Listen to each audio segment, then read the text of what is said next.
Welcome back for another episode of Change Talk. Alright, here comes my pitch. What if I could tell you by watching today's video that you could perform better at work, school, friendships, increase your relationship satisfaction, and understand your family better? Almost sounds like one of those pill commercials, right? No pills. What I'm talking about is understanding people's personality, which is regularly and correctly construed with various types of pathology. Before we begin, we'll start with a little background about the family responsible for Myers-Briggs Type Indicator. Unlike popular belief, there was no team of psychologists, psychiatrists, or researchers that came up with its foundational architecture. Catherine Briggs, along with her daughter Isabel Myers, didn't even have a degree in a behavioral-related field in the 1920s. They simply studied the archetypes work of Carl Jung and applied their perceptions of how people interact and make decisions.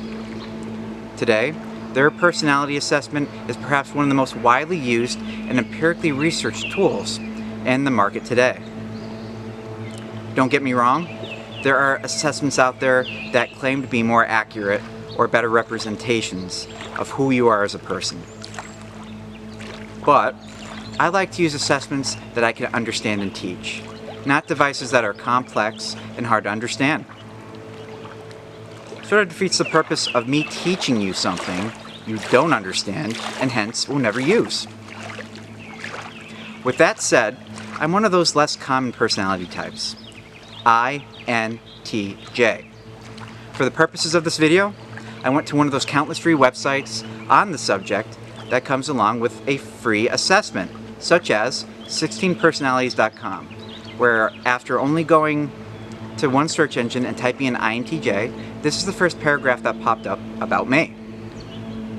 Quote, "Professional competence is often the area in which INTJs shine most brilliantly. Their capacity for digesting difficult and complex theories and principles and strategies is unmatched by any other type.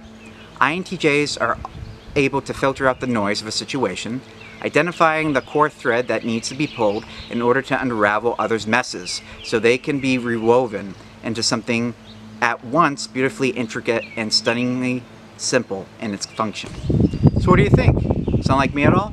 Again, this was a random synopsis from a popular website through a simple search for INTJ. Alright, so what does it all mean? I'm glad you asked. The first letter in my alphabet soup is an I for introverted. No, it doesn't mean I'm a hermit or don't like people. Or perhaps it's the reason why I'm talking to a machine right now. Just joking. Anyhow, I recharge my emotional batteries, so to speak, through brief isolation. I also find that conversing with others, despite my desire to do so, is exhausting for me. I'm attracted to other individuals who share my same personality type and enjoy to be in the presence of people that give me 100% of their time and attention. Pushing this principle perhaps past where it's supposed to be defined, I also believe that introverts are slightly more predictable and stable than those that are extroverted.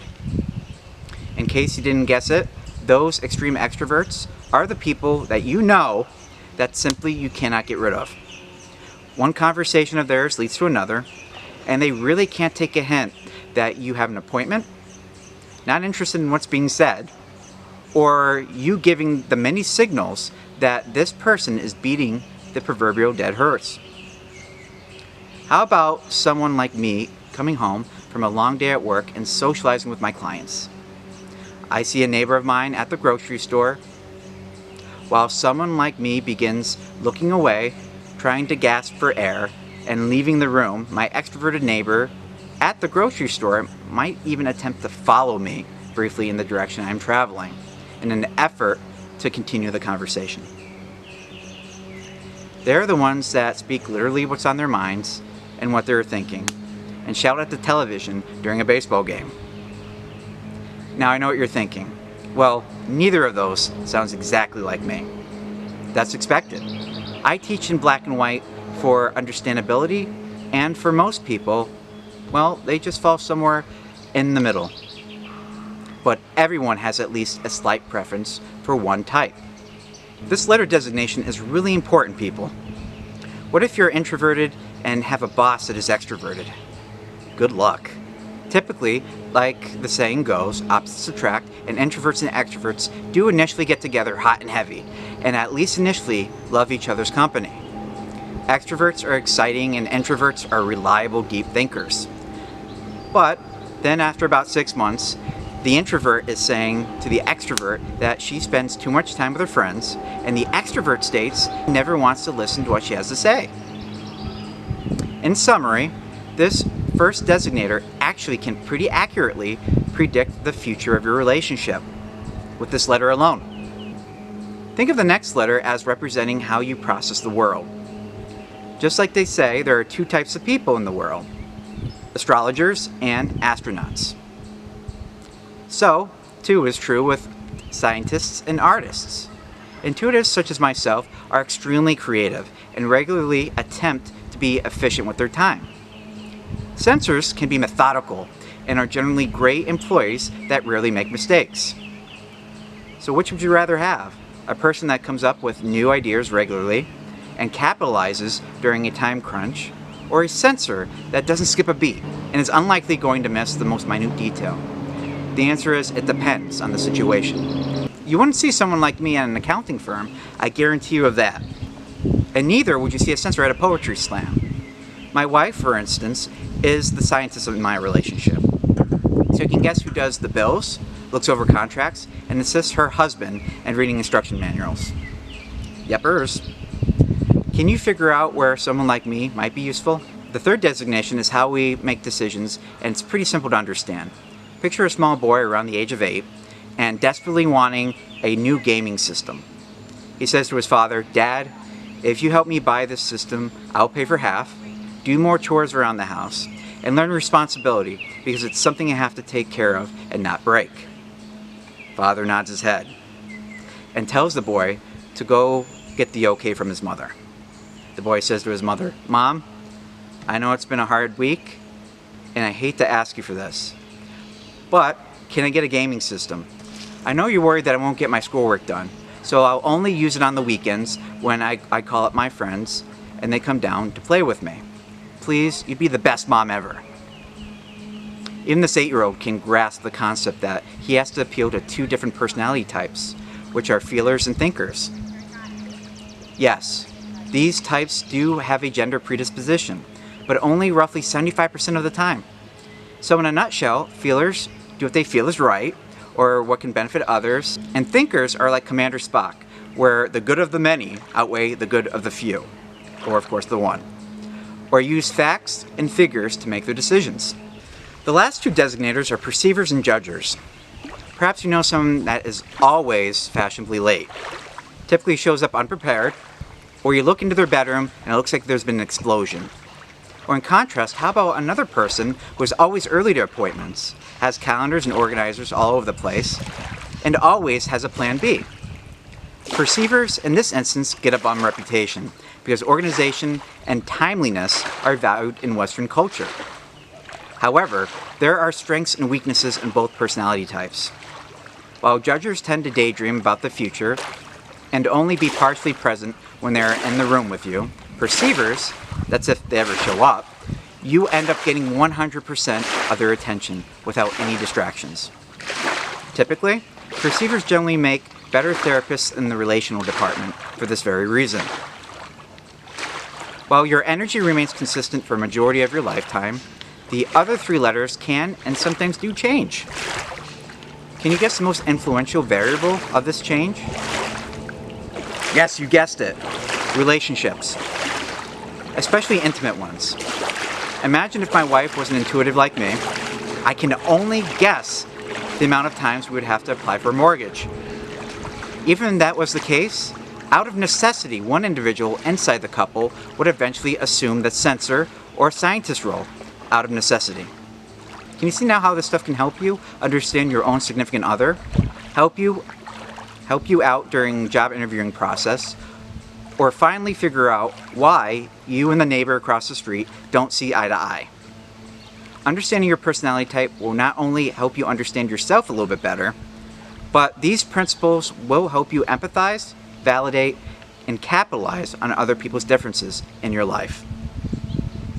Talking about other people's differences, people regularly ask me what I feel is the most therapeutic tool towards understanding their spouse, friend, boss, or family member on my tool belt.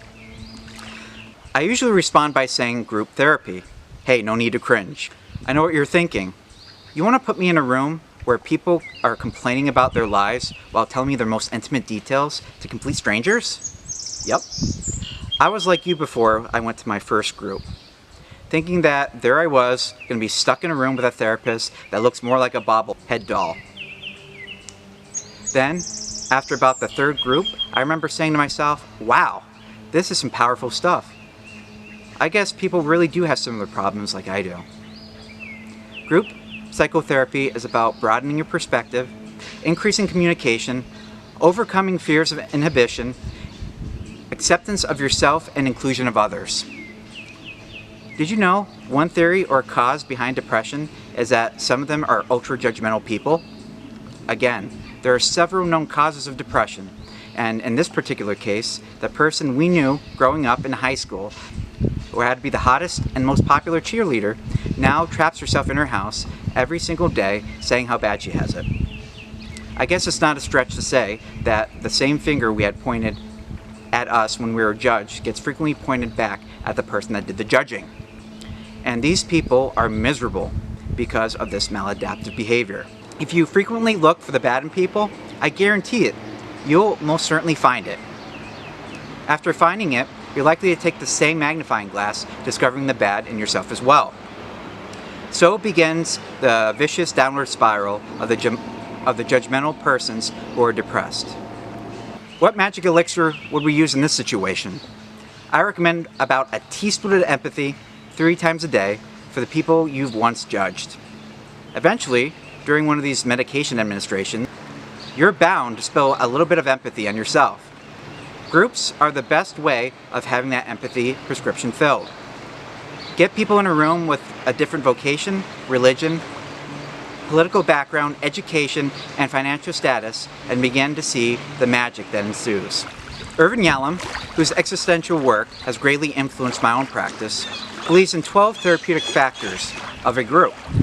This includes universality, altruism, installation of hope, imparting information, recapitulation of the family experience, developing socialization techniques, imitative behavior, cohesiveness, existential factors, catharsis, interpersonal learning, and self-understanding. Universality is most easily explained that when we all have different contexts or details in our lives that are different, there are usually recurring themes. An example would be such as if one person has cancer and the other person has a son that they lost due to a car accident. Well, in this instance, the group members both have developed an understanding of emotional pain and understand the true value of what they had once had in their lives. Altruism is simply doing good for others, and if you're the type of depressed client that is self-absorbed, shutting out the world type of person that only wants to help themselves, this format would like to give you a wake-up call you've been desperately looking for. If you're not willing to help others, then who will be willing to help you? Hope is a no-brainer principle. You hear the success story of one other person, you think you have better chances of reaching your own goal as well. Imparting information is perhaps one part of groups people don't take enough advantage of. Who do you think gets the bigger bang for their buck? A person that picks the brain of a single person or 13 people? Not to mention, as a therapist, I haven't been in many people's predicaments. There's a good chance that somebody in the group has been in a similar situation and knows a program, resource, or coping strategy that might benefit you. Recapitulation of the family experience generally happens more where there is a second co-therapist of the opposite sex or gender. Sort of like a mom and dad figure simulating the family some people have never had. The rest of the 12 I'll let you discover on your own, or you can always come in and we'll talk about it. While you spent plenty of time talking to a single person in a private room throughout your life, such as a teacher, lawyer, boss, or family member, don't you think it's time to broaden your emotional vocabulary with something you've never tried before? In addition, for those of you that have been experiencing high deductibles with your insurance plans, or want there to be some type of learning curriculum with your time in psychotherapy, then I highly recommend psychoeducational groups due to their low price. My groups, for instance, were running about $40, which is lower than some co-pays. That's if you don't want to use insurance. In summary, groups are economical, educational, experiential, and scientifically validated way of getting you the help that you need. I know what you're thinking. Sign me up, right? Keep in mind, group psychotherapy varies greatly from peer support groups. Part of this deal is that you will still maintain an individual appointment, at least on a once-a-month basis, to measure your progress and adjust your treatment plan accordingly. Next time, we'll be going over sleep hygiene, exercise, supplements, finding work, and overall wellness. See you next time, and thanks for watching.